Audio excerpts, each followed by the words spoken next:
O estado do Rio Grande do Norte conta agora com um laboratório de DNA que vai facilitar, aliás, já está facilitando o trabalho da perícia técnica. Além disto, o ITEP, o Instituto Técnico Científico de Perícia, ganhou nova leva de servidores. O diretor-geral do ITEP, Marcos Brandão, é o nosso entrevistado hoje. Boa tarde, doutor Marcos. Boa tarde, Jorge. Prazer estar aqui com você. Prazer todo meu. Vamos começar pelo laboratório de DNA, que foi uma reivindicação antiga, um equipamento importantíssimo, demorou a ser adquirido pelo estado do Rio Grande do Norte e agora já fez sua primeira coleta. O laboratório de DNA é um dos principais instrumentos para identificação de autoria de crime, né? Hoje em dia, a perícia técnica, se ela quiser ser eficiente, né, na parte da investigação policial, ela tem que contar com esse instrumento. Tanto o laboratório de DNA, que é responsável pela identificação a partir de vestígio biológico, onde tenha elementos de DNA do suspeito, como também a questão da impressão digital, que a gente também está trabalhando muito firme nisso, né, para gerar a identificação da pessoa a partir de fragmentos de impressão deixada no local do crime. Eu acho que esses são os dois pilares principais para uma identificação técnica que venha a gerar efetividade para a aplicação da lei penal, né? Então a gente está muito firme nessas duas sistemáticas. Em relação ao laboratório de DNA, nós tínhamos, né, os equipamentos desde 2012, esses equipamentos, parte dos equipamentos que eu diga, né, foram recebidos através de um convênio do Senasp, né, da Secretaria Nacional de Segurança Pública, só que não havia estrutura. Ou seja, houve aí uma, né, vamos dizer, uma certa precipitação em receber esses equipamentos sem ter estrutura. E esses equipamentos ficaram estocados lá no ITEP, tomando espaço. Então, quando a gente assumiu a direção, e eu como sou perito criminal de carreira, né, então sei da importância do DNA para a produção de uma prova científica consistente, né, para a determinação de autoria de um crime. Então a gente foi muito firme na elaboração desse laboratório, né? O que vale ressaltar é que esse laboratório foi totalmente desenvolvido aqui no Estado, projeto de engenharia, quer dizer, o Estado em relação ao projeto de engenharia não gastou um único centavo, né? E utilizamos a estrutura do antigo IPARNE, ali na DGPOL, e o único efetivo gasto que houve foi da contratação da empresa para fazer o projeto de readequação daquele espaço, né? Os equipamentos tínhamos parcialmente, né, recebido desse convênio federal, né, através da Senasp, e faltava o que se chama de sequenciador genético, que é um analisador, ele é um aparelho muito preciso e ele lê a molécula do DNA, né? Então a gente foi ao Tribunal de Justiça, né, contamos com a parceria do Tribunal de Justiça, fizemos um convênio onde o Tribunal de Justiça recebe cotas de exame de DNA, né, e em contrapartida a gente recebe o equipamento.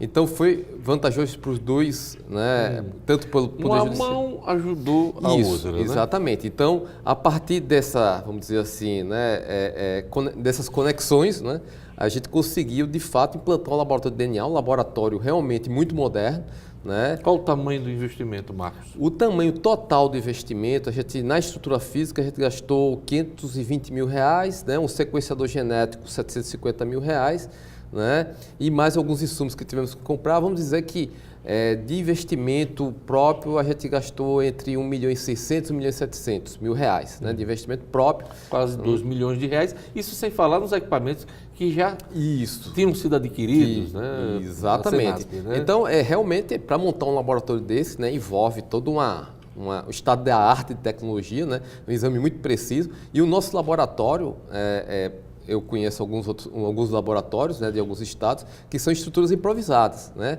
Feito em um quarto lá, umas divisórias. Nosso laboratório não, tem todo um fluxo, tem toda uma rotina. É um laboratório bastante espaçoso, ele segue um padrão recomendado mundialmente de fluxo único, né? Ou seja, quem acessa um ambiente não pode voltar ao ambiente anterior, sob pena de contaminação, né? Estamos agora nos credenciando a entrar no CODES, que é um banco de dados de perfis genéticos nacional, né? Esse laboratório é mantido, no caso, ele é nacional atualmente, mas a perspectiva é que a gente acesse o banco de dados mundial, porque ele foi um banco de dados criado pelo FBI, né? E a Polícia Federal administra esse banco de dados. Então, uma série de requisitos para a gente poder entrar no CODES. Se credenciar, também prestar esse serviço, né? Porque quando a gente entrar nesse banco de dados, se eu pego um DNA em um local de crime e jogo lá no laboratório, revelo o perfil genético daquela mancha que está no local, jogo no sistema e ele vai procurar dentro da base de dados do CODES algum suspeito que tem aquele perfil genético. Então a gente pode identificar um criminoso sem mesmo ter esse suspeito apresentado pela Polícia Civil, vamos dizer assim, né? Além dos equipamentos adquiridos, além da adequação da parte física, houve qualificação dos profissionais. Isso, né? A gente, quando assumiu o ITEP, a gente tinha esse panorama de atuar em 3 pilares, que no caso é estrutura, tecnologia de informação e pessoal, né? Então, uma das medidas iniciais foi exatamente elaborar o concurso público, porque a gente sabia que o nosso efetivo era baixo para manter a estrutura física desse porte, né? Então, a gente investiu muito na parte de concurso público, fizemos, né, o Ministério Público. Um concurso muito esperado, muito reivindicado ao longo dos últimos anos. E né? um concurso de porte, né? Porque foi um concurso, são 3 concursos, no caso, foram, ao final do 3º concurso, que em 2020 a gente espera ter 419 novos concursados no ITEP. Né? Agora foram empossados 164. 164 servidores, né? Dentre 38 médicos legistas. Para você ver o nível desse concurso, nós tínhamos 7 médicos legistas efetivos. Empossamos 38 médicos legistas efetivos. Peritos criminais, empossamos 50 novos peritos criminais. Tínhamos no nosso quadro 23 peritos. Então, a gente mais que duplicou o efetivo já existente, não é? E em relação aos técnicos, também foram 69 técnicos, né? Foi um concurso paradigmático, mas o importante é que o ano que vem tem mais um concurso e em 2020 tem mais outro. Então a gente espera... São 3 etapas. São então, 3, né? Exatamente. Foi um concurso dividido em 3 etapas, são concursos curtos, porque a gente quer formar o profissional e quer já admitir esse profissional, sem aquela necessidade de lista de espera, onde o profissional passa 4 anos para ser chamado depois de um curso de formação. Né? Mas me explica a necessidade de outras etapas. Você já explicou porque quer contratar logo, não deixar lista de espera. O governo optou por isso. Mas quais são os profissionais das próximas etapas? São os mesmos? Não, a gente vai redefinir, por exemplo, agora a gente tem uma deficiência na parte de odontologia legal, que é uma área bem importante, então no próximo concurso a gente vai se dedicar mais a essa parte de odontologia legal. E também com o crescimento do laboratório de DNA, nós temos 2 peritos treinados já, né? Já treinados, vamos treinar mais 2 peritos, mas a tendência é que a demanda por DNA aumente muito, porque atualmente a gente está ainda no DNA de identificação humana, né? Mas a gente vai querer chegar no DNA de contato, que é um DNA, vamos dizer assim, que é pela impressão digital, a gente pega o conteúdo da impressão digital. Numa cena de crime, você pega lá, coleta o material, exatamente, as digitais. Então a gente vai avançar muito. E o laboratório de DNA, né, ele vai ser um instrumento muito requisitado. Então a perspectiva é que a gente cresça, e nós temos uma estrutura física que dá para crescer, né? A gente espera fazer convênio com as universidades, transformar o ITEP em um órgão efetivamente científico, né? Então a gente vai precisar de profissionais de laboratório, né? Nosso laboratório atual também tem uma estrutura muito... O laboratório CC do DNA, o laboratório de toxicologia, né? Temos uma estrutura muito boa também, que está subaproveitada, porque temos equipamentos, mas estamos treinando os profissionais, mas ainda vai haver uma demanda por profissionais, o próximo concurso vai fazer essa complementação, e a gente precisa de um ponto importante, que é interiorizar o ITEP, né? Atualmente o ITEP está muito concentrado, né? Já nessa nossa... unidades, né? Mossoró, Caicó, se eu não me engano. Isso. Criamos agora nesse ano uma unidade de Pau dos Ferros, que está em processo agora, uma unidade moderna, mas precisamos interiorizar mais, porque o ITEP tem que ter uma resposta rápida para chegar em uma cena de crime, para evitar até mesmo a falta de preservação local, né? Então a gente precisa... Que hoje já é precário, né? A gente está melhorando esse tipo de resposta, né? Mas ainda demora, né? A região de Natal, por exemplo, atende 100 municípios, né? Isso aí, de certa forma, é muita coisa. Isso aí a gente vai ter que diluir, porque a gente precisa ter um tempo de resposta imediato. Até mesmo, por exemplo, acontecer um crime. Existe uma equipe da Polícia Militar que faz aquele isolamento. A própria Polícia Civil, quando chega para fazer... Exatamente. Então, a gente precisa... A prova material, a prova de um crime, principalmente quando a gente chega no DNA, ela facilmente se deteriora, né? Então a gente precisa dar essa pronta resposta. E qual é o tempo recomendado, o tempo médio recomendado para que se preserve a cena do crime e se chegue aí a um bom resultado nas investigações? Ele é muito variável, depende do local, do ambiente, se for um ambiente externo, né? Um crime que aconteceu em uma via pública, onde há um tráfego intenso. Então, quanto mais rápido, melhor. Até mesmo porque, por exemplo, tem passagem de pedestre, é difícil a Polícia Militar conter. Então, se chegar em meia hora, 40 minutos, melhor para a atividade pericial. Os populares mexem na cena do crime, até para ajudar, não é nem por má fé, mas para tentar a interceder, a ajudar em alguma coisa? Como né? a gente está qualificando o exame pericial, né? Então a gente chegou no microvestígio, que é no caso do DNA, então qualquer mexida já altera a cena, né? Só o simples fato de falar próximo ao local, a saliva contém DNA, contém perfil genético de outras pessoas. Então a gente vai precisar se preocupar muito com essa parte de isolamento. O laboratório de DNA, eu sempre digo isso, ele vai mexer com toda a estrutura de investigação do Estado, né? Porque há uma necessidade de procedimentos, né? Isso, os procedimentos adotados para a preservação local, a pronta resposta do ITEP, que ele não pode atrasar. Então, vem uma série de requisitos que precisam ser implantados, né? E a margem de erro? Você mesmo falou que, dependendo da participação de outras pessoas, um material genético ele pode ser modificado e pode ser prejudicado. Qual é a margem de erro no trabalho pericial desse? Os equipamentos hoje chegaram num estado muito avançado, ele tem uma precisão muito alta, né? Se uma amostra for bem preservada, a gente tem, né, cálculo estatístico, mas é 99,9999%. Mas qual é o problema da falta de isolamento? É que eu pego aqui uma mancha de sangue. Nessa mancha de sangue, os equipamentos são tão precisos que eles detectam qualquer tipo de perfil genético que aconteça. Então, como eu disse para você, se eu tenho uma mancha de sangue e está contaminado com a saliva que tem um perfil genético, o equipamento já detecta. Então, num exame desse, quando eu pego uma mancha de sangue, se ela estiver mal preservada, em vez de ela me retornar um perfil genético, que é para ser só um perfil genético, ela me retorna 10 perfis genéticos, né? Então, aí já fica bem mais complicado. Então, a margem de erro é muito em relação à falta aumenta muito em relação quando tem uma falta de preservação local e também uma má coleta, né? Por isso que também a gente precisa qualificar os peritos que vão para a cena do crime, né? Numa coleta mais precisa, para evitar a deterioração do material, porque os equipamentos são muito precisos. A gente tem uma estrutura física que permite, uma estrutura de equipamentos que permite detectar com muita precisão o DNA, mas não adianta você ter um equipamento extremamente preciso se você tem uma amostra contaminada. Por tudo que você falou, eu lhe pergunto, como é que era antes, hein, Marcos Brandão, sem esse laboratório de DNA, tendo que fazer perícia técnica do Rio Grande do Norte? Eu atuei 15 anos na perícia criminal, em local de crime, para morte violenta e tudo mais, né?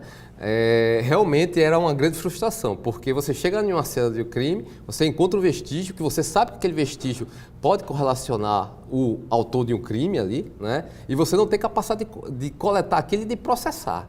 Né? Isso a gente conseguia por algumas, né, vamos dizer assim, de forma indireta, né? Nós temos exame de luminol, nós temos técnicas para estabelecer a dinâmica do crime e tudo mais, mas a gente limita muito a questão da perícia, que a perícia é o quê? Materializar o delito, estabelecer indícios de autoria, né?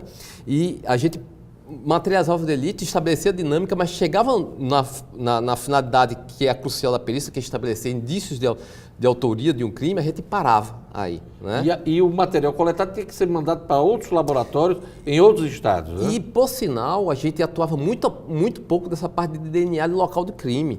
A maioria dos exames que a gente mandava para a Bahia é de identificação humana, de cadáveres em estado de decomposição que precisavam ser identificados. Né? Então, a gente coleta esse DNA e mandava para os laboratórios. Raramente se fazia um DNA de um vestígio coletado em um local. Cena do crime, da cena né? do crime. E esse era o problema.